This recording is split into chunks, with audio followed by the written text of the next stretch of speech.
লা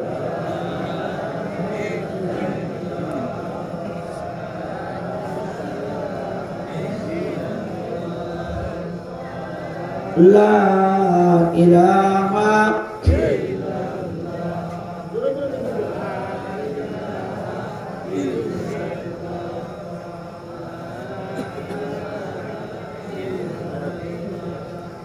লা ইলাহা ইল্লাল্লাহু মুহাম্মাদুর রাসূলুল্লাহ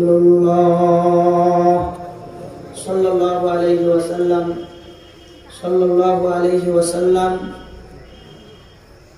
সাল্লাল্লাহু আলাইহি ওয়াসাল্লাম। নারাঙ্গী আল জামিয়াতুল মাদানিয়া মাদ্রাসার উদ্যোগে আয়োজিত মহতি বার্ষিক ওয়াজ ও দোয়ার মাহফিলের মুহতারাম সদর, সম্মানিত সভাপতি, প্রধান অতিথি, বিশেষ অতিথি, দূর দূরান্ত থেকে আগত দিন প্রিয়, ইসলাম প্রিয়, দিনদার, ইমানদার মুমিন মুসলমান ভাইয়েরা, বুড়ো বাবারা, যুবক ভাইয়েরা, পর্দার আড়ালের মা ও বোনেরা, বিশ্ব জগতের মালিক, বিশ্ব প্রতিপালকের বিশ্ব দরবারে কালিমাত শুকর, যে মহান মালিক আমাদেরকে দয়া করে, মায়া করে, ভালোবেসে রহমতি বরকতি জান্নাতের টুকরা বাগানে আমাদেরকে আসবার বসবার তৌফিক দান করেছেন। এজন্য মালিকের দরবারে শুকরগুজার হই। সকলে মিলে ভক্তি আর শ্রদ্ধা নিয়ে জবান ছেড়ে দিয়ে বলি আলহামদুলিল্লাহ।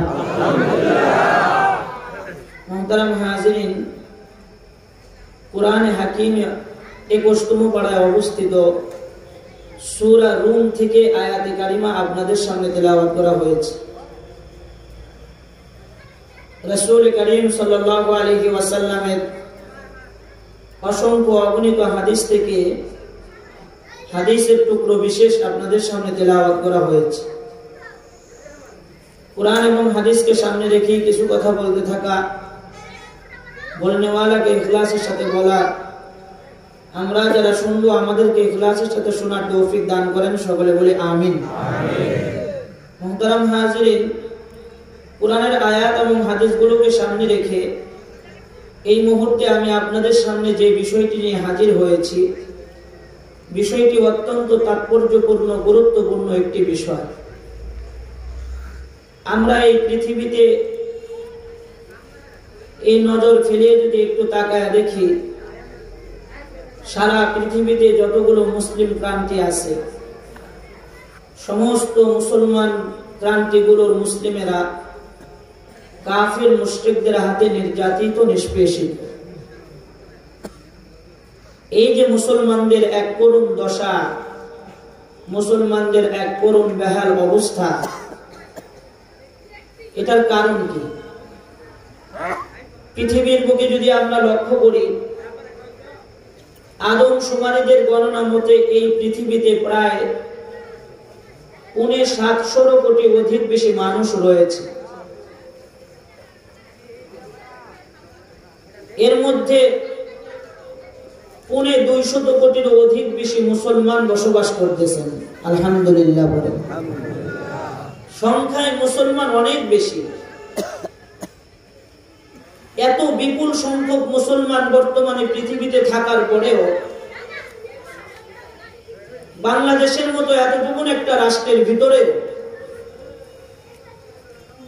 ১৭ কোটি মুসলমান এই জমিনে এখনো পর্যন্ত বসবাস করতেছে।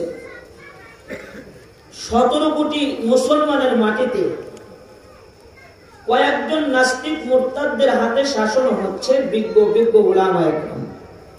কথা বলেন ঠিক না বেঠিক? পৃথিবীর দিকে না তাকিয়ে যদি আমরা বাংলাদেশের দিকেও তাকাই, আমরা অনেকটাই উপলব্ধি করতে পারি বর্তমানে আমাদের মুসলমানদের অবস্থা কোন জায়গায় গিয়ে দাঁড়িয়েছেন। কথা বলেন ঠিক না বেঠিক? এই যে মুসলমানদের এক করুণ পরিস্থিতি, এটার কারণ কি? আল্লাহ যদি আমাকে তৌফিক দান করেন, আপনারা যদি এখানে আজকে নিরপেক্ষ একটা মস্তিষ্ক নিয়ে বসতে পারেন, কয়েক ঘন্টার ভিতরে কুরআন এবং হাদিস থেকে এর একটি একটি করে কারণ বের করার চেষ্টা করব, যদি আল্লাহ তৌফিক দান করেন। সকলে বলেন আমিন। বিষয়টিকে সহজে বোঝানোর জন্য যেই সূরা থেকে আয়াতে কারিমা আমি আজকে তেলাওয়াত করেছি, সূরা রুম। সূরাটির নাম কি? সবাই বলেন। নামটাও যদি মুখস্থ হয়ে যায়, নাম মুখস্থ করার উসিলায় তো আল্লাহ মাফ করে দিতে পারে। কথা বলেন ঠিক না বেঠিক? আল্লাহ তো হাসরের ময়দানে দাঁড় করায় জিজ্ঞেস করবে, কোরআন শরীফ না পড়তে জানো না, একটা সূরার নামও যদি বলতে পারো তাও মাফ করে দেব। সুবহানাল্লাহ। কেমন মালিকের মালিক! এজন্য নামটাও মুখস্থ করেন।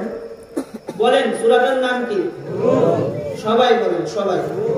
সূরাটার নাম কি? রূম।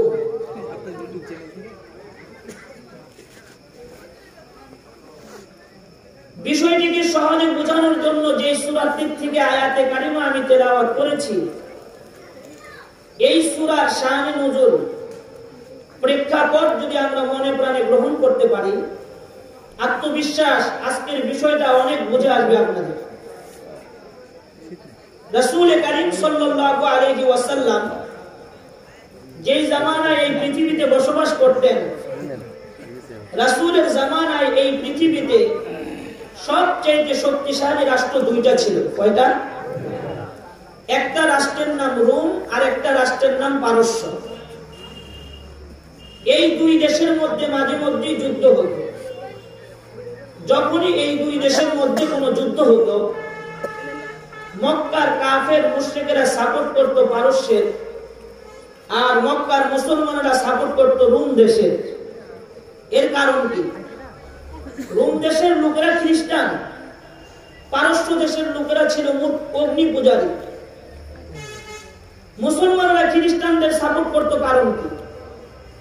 আর কাফের মুশরিকেরা অগ্নি পূজারীদের সাপোর্ট করত, এর কারণ কি? মক্কার কাফের মুশরিকেরা ছিল মূর্তি পূজারী, আর পারস্য দেশের লোকেরা ছিল অগ্নি পূজারী। পূজায় পূজায় তাদের মধ্যে একটা মিল ছিল, এই জন্য তারা পারস্যের সাপোর্ট করত। অপরদিকে ওই জামানার রোম দেশের লোকেরা ছিল খ্রিস্টান। যদিও তারা খ্রিস্টান ছিল, তারাও এক আল্লাহ বিশ্বাসী। খ্রিস্টানরা কিন্তু দুই আল্লাহ মানে না, এক আল্লাহই মানে। কথা বলেন ঠিক না বেঠিক? অপরদিকে মুসলমানেরাও এক আল্লাহ বিশ্বাসী।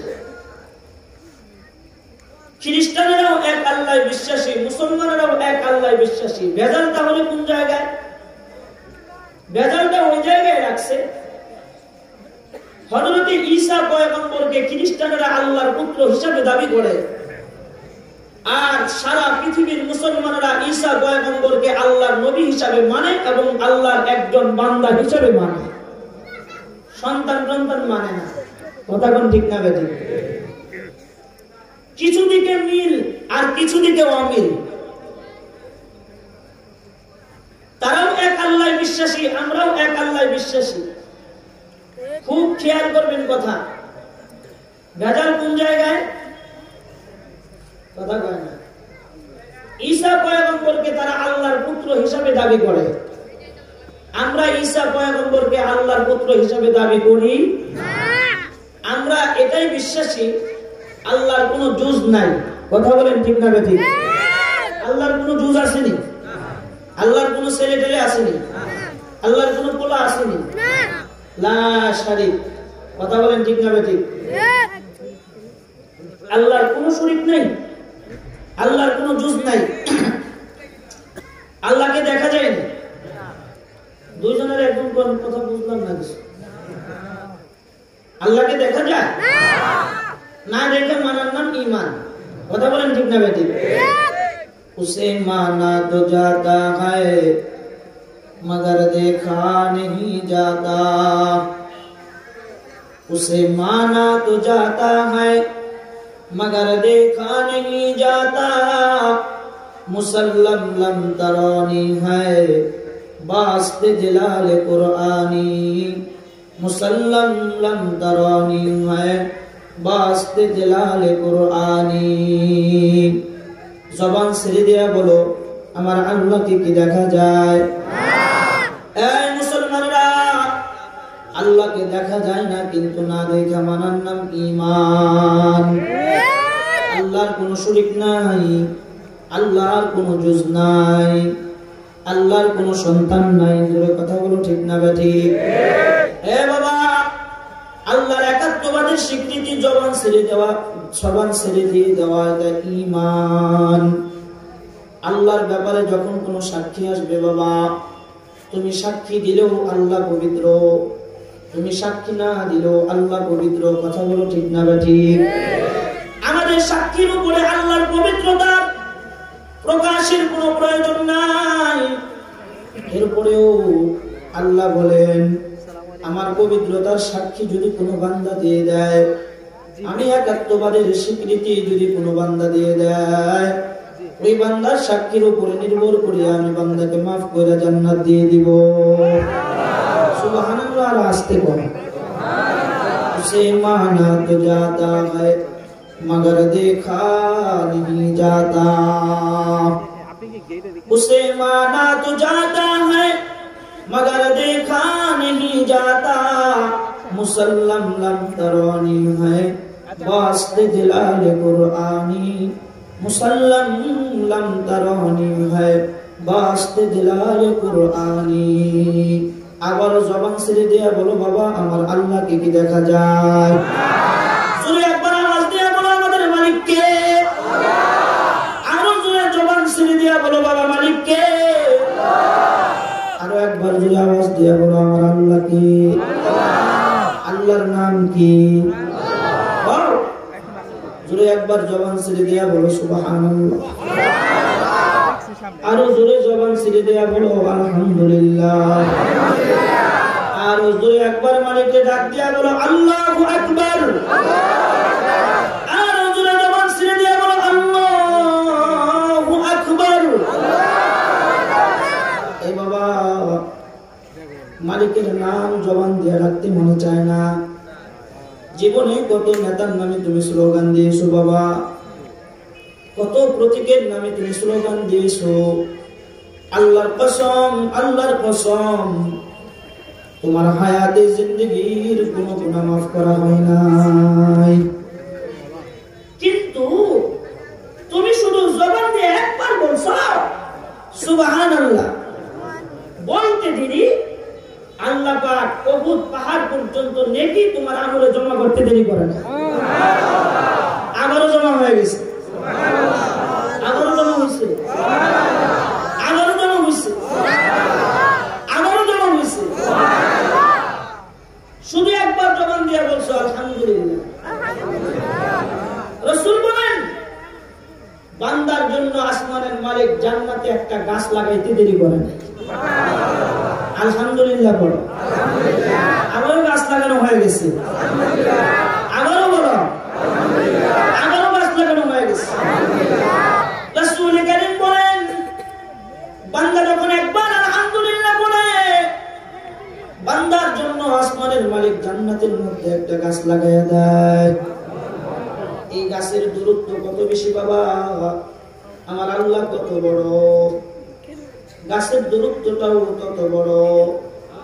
বড় যত বড়, বড়র দিল তত বড়। ব্যক্তিটা যত বড় হয়, বংশটা যত বড় হয়, ব্যক্তির দিল তত বড় হয়। ধনীর থেকে যদি ফকির হয়ে যায়, ধনীর নজর থাকে। ফকিন্নির পোলা যদি বড় লোক হয়ে যায়, ফকিন্নির নজরে থাকে। যদি কথা কও ঠিক না ঠিক? আল্লাহর বান্দারা, আমার আল্লাহ কখনো ফকির কখনো ধনী এমনটা নেই না, সব সময় আল্লাহ ধনী। এবার রাসূল বলেন, ওই আল্লাহ যত বড়, আল্লাহ পাক গাছটাও বান্দার জন্য লাগাবেন বড়। রাসূল বলেন কত বড়, এই গাছের নিচ দিয়া 500 বছর পর্যন্ত তেজস্বী ঘোড়া দৌড়াদৌড়ি করবে। আল্লাহর কসম, আল্লাহর জাত ও জালালের কসম, এই গাছের ছায়া শেষ করতে পারবে না। আলহামদুলিল্লাহ, গাছ লাগানো হয়ে গেছে। যদি বুঝতাম ওই মালিক কি পরিমাণ তোমাকে আমাকে মহব্বত করে। আমি কিন্তু প্রাসঙ্গিক আলোচনা করতেছি, এটা শাহী নজরুল কিন্তু রেখে দিচ্ছে, ওখানে আবার যাব। শুধু একটু মালিক আর আমার মধ্যে কি প্রেম আর ভালোবাসা, এটা বোঝানোর জন্য একটা কারগুজারি শুনে দিচ্ছে। কত নেতার নামে তো স্লোগান দিলা, কোন লাভ নেই। কত প্রতীকের নামেই তো স্লোগান হইল, কোনো লাভ নেই। যদি বুঝতাম ওই মালিককে একবার ডাকলে মালিক কি পরিমাণ ভালোবাসা দেখায়, আল্লাহর জাতের কসম, এক ডাকে কলিজা ফাটায় দিতাম। কথা বল ঠিক না বেটা? কি পরিমাণ ভালোবাসা, কইতাম নি? একটু কইতাম নি মালিক কি পরিমাণ ভালোবাসা। আমাদের জাতির পিতার নাম কি? এবার উঠেন কে নাকি? হ্যাঁ, কথা কি বোঝা যাবে নাকি? জাতির পিতার নাম কি? জোরে কোন? ফাঁকি দিয়ে অন্য কিছু জানি না। সাইনবোর্ড বানালে মাঝে মধ্যে কিছু লেখা দেখেন না, জাতির পিতা শেখ মুজিবুর রহমান। সে আমাদের বড় নেতা, এটা মানি, কিন্তু জাতির পিতা মানি না। জেল ফাঁস যাও হোক, অসুবিধা নাই। কথা কোন ঠিক না বেটা? মরলে মরতাম, অসুবিধা নাই। এরপরেও তাকে জাতির পিতা মানি না, কিন্তু বড় নেতা হিসেবে মানি। সে আমাদের দেশের জন্য অনেক কিছু করছে, তাই বলে ইমান শেষ করতে পারি না। কথা কোন ঠিক না বেটা? হ্যাঁ, জাতির পিতা ইব্রাহিম, বাংলার 17 কোটি মুসলমান ইব্রাহিমের সন্তান। পরিচয় কিভাবে দিবেন? বাপ যেমন সন্তানকে তেমন হতে হবে, ঠিক না বেটি? বাপ ভালো, সন্তান খারাপ, লোকজনে দেখে তো এটা জন্মে সমস্যা আছে। কথা কোন ঠিক না বেটি? হয় না? বাপটা কত ভালো, সন্তানটা কত খারাপ, জানিয়ে হয়েছে এটা জন্মে সমস্যা আছে। বাপ যেমন সন্তানকে তেমন হতে হয়।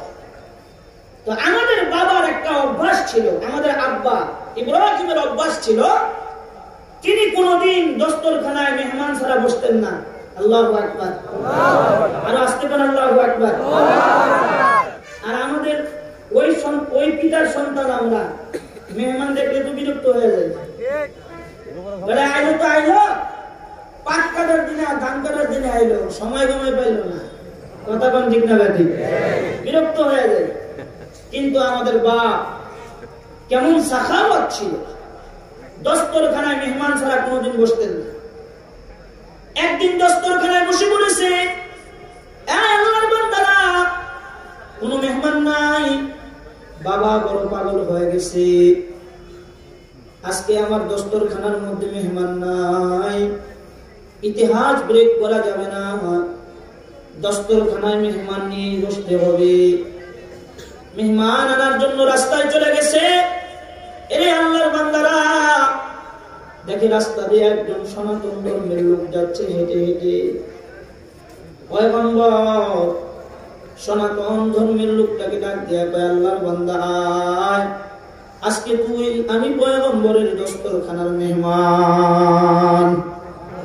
সনাতন ধর্মের লোকটা বড় খুশি হয়ে গেছে, এবার দস্তরখানার মধ্যে খাবার খাওয়ার জন্য বসে গেছে। বাবা, মুসলমানের খাবার তো একটা রীতিনীতি আছে, যে কোনো ভাবে মুসলমান খাইতে পারে না।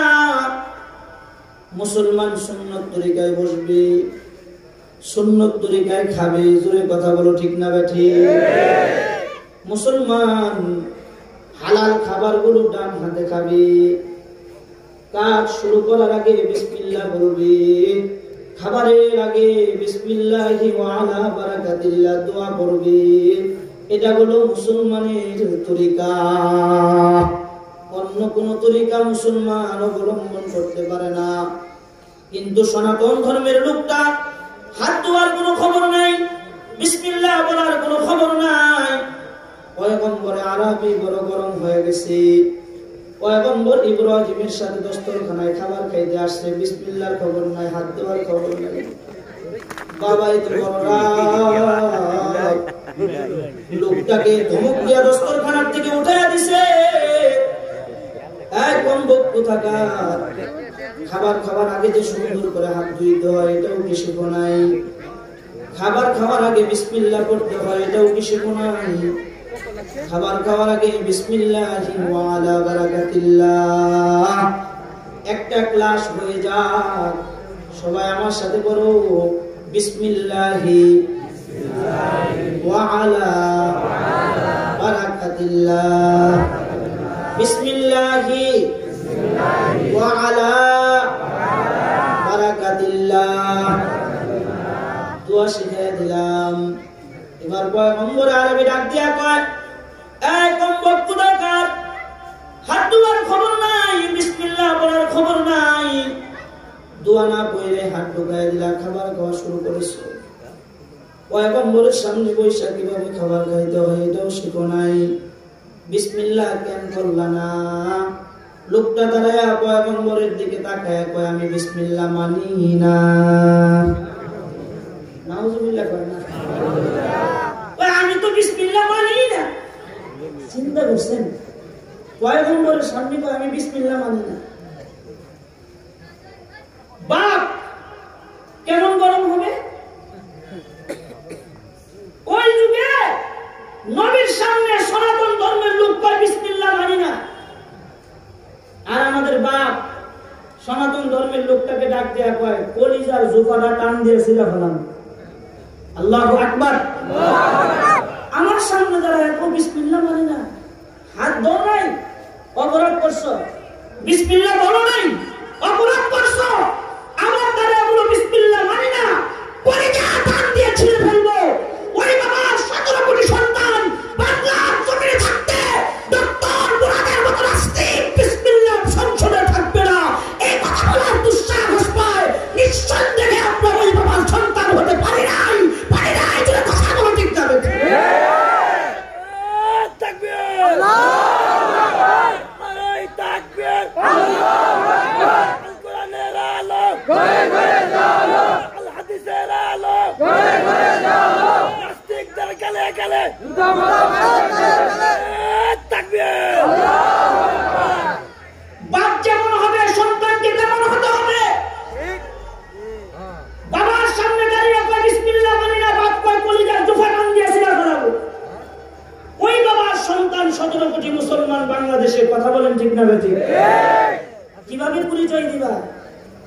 দাঁড়ায় কেমনে বলবা আমি তোমার সন্তান? কিভাবে বলবা? এক নাস্তিকের সাথে 17 কোটি মুসলমান যুদ্ধ করে পারতেছে না, সবচেয়ে বড় ব্যর্থতা, কথা বলেন ঠিক না বেঠিক? সে বলে সংসদে বিসমিল্লাহ থাকবে না, কত বড় সাহস! ওরে রাতারাতির মধ্যে সাইজ করে দেওয়ার দরকার ছিল, কথা বলেন ঠিক না বেঠিক? পারলাম না তো, চেহারাটা কেমনে দেখাবো? বড় চিন্তায় আছি। একা আল্লামা মামুনুল হক, আল্লামা আইয়ুবী জেলখানায় গিয়ে বসে আছে, আর আমরা বাতাস খাইতেছি আর ঘুরতেছি, কথা কোন ঠিক না বেঠিক? খালি এদেরই কাম না আমাদের কোন কাম কাজ আছে? কথা কোন? খালি এদের কাম না আমাদের দুই একটা কাম কাজ আছে? পয়গম্বর আরামে বড় গরম হয়ে গেছে। এই এত বড় দুঃসাহস তোমার, তুমি আমার সামনে দাঁড়ায় বিসমিল্লাহ মানি না, কলিজাটা টান দিয়ে ছিঁড়ে ফেলবো তোমার। লোকটাকে ধমক দিয়া দস্তরখানা থেকে উঠে দিছে। বাবা সনাতন ধর্মের লোকটা হাঁটা আরম্ভ করছে, হাঁটতেছে, আল্লাহর পক্ষ থেকে জিবরাইল আমিন ফেরেশতা চলে আসছে। রব্বে কারীম পয়গম্বরের কাছে খবর পাঠিয়ে দিছে, ও পয়গম্বর, যে লোকটাকে আপনি দস্তরখানা থেকে উঠে দিলেন, এই লোকটা 40 বছর যাবত মালিকের নাফরমানি করতেছে। 40টা বছর পর্যন্ত সনাম সনাম বলে ডাকে, সমাজ বলে একবারও ডাক দেয় না। আর রব্বে কারীম 40টা বছর পর্যন্ত ওই বান্দার দিকে তাকায় আছে।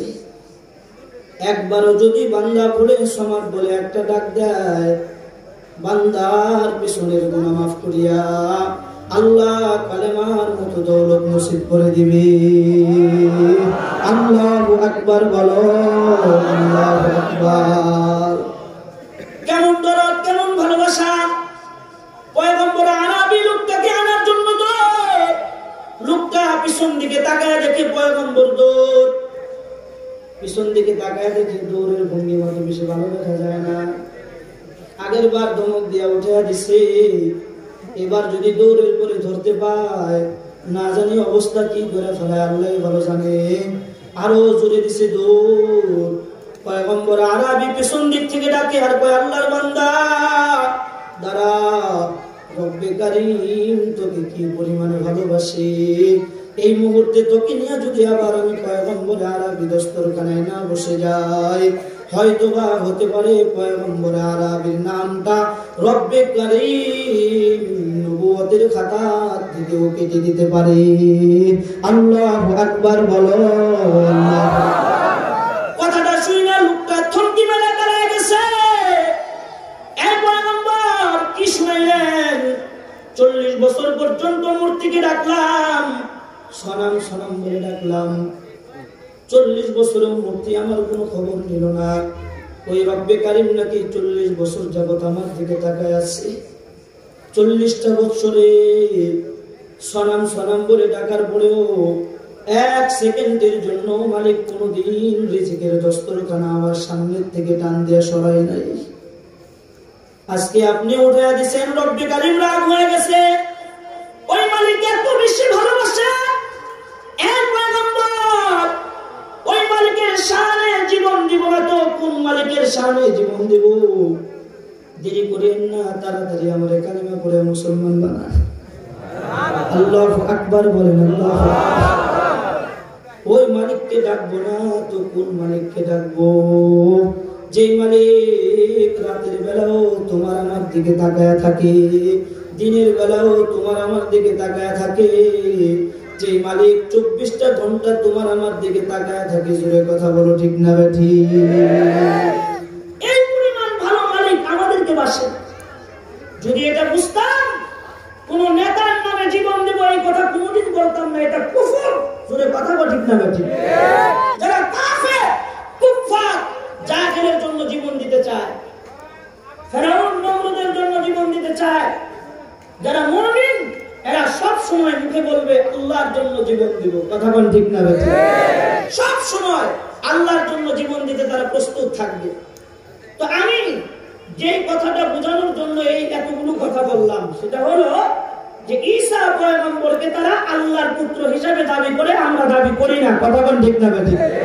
এটা হলো মুসলমানদের ঈমান। যাই হোক, এই দুই দেশের মধ্যে একবার বিশাল বড় যুদ্ধ হয়। সেই যুদ্ধে মুসলমান সাপোর্ট করে রোম দেশের, আর কাফের মুশরিকরা সাপোর্ট করে পারস্যের। যুদ্ধে পারস্য বিজয় অর্জন করে, কাফের মুশরিকদের দল বিজয় অর্জন করে, আর মুসলমানদের যে দল এটা পরাজয় বরণ করে। জান্নাতের সার্টিফিকেট প্রাপ্ত একজন সাহাবী সিদ্দিক আকবর রাস্তা দিয়ে হেঁটে যাচ্ছে। কাফেরদের বড় একজন নেতা উবাই ইবনে খালাফ আবু বকরকে ডাক দিয়ে কয়, ও আবু বকর, এদিকে আসো। তোমরা রোম দেশের সাপোর্ট করেছিলা, আমরা পারস্যের সাপোর্ট করেছিলাম। আমরা বিজয় হয়েছি, তোমরা পরাজয় বরণ করেছ। জয় পরাজয় এখানেই শেষ নয়, অদূর ভবিষ্যতে তোমাদের সাথেও আমাদের সাথে মক্কায় যুদ্ধ হবে। সেই যুদ্ধে আমরা বিজয় অর্জন করব, তোমরা পরাজয় বরণ করবে। এই কথা কি খালি আবু বকরের কইছে না আবু বকরও কইল? কথা কন না কেন? এমন একটা কথা আবু বকরের মতো মানুষ শুনলে কলিজায় আগুন ধরার কথা না? দৌড়ে চলে গেছে রাসূলের দরবারে, যায় রাসূলকে বলতেছে, সরকার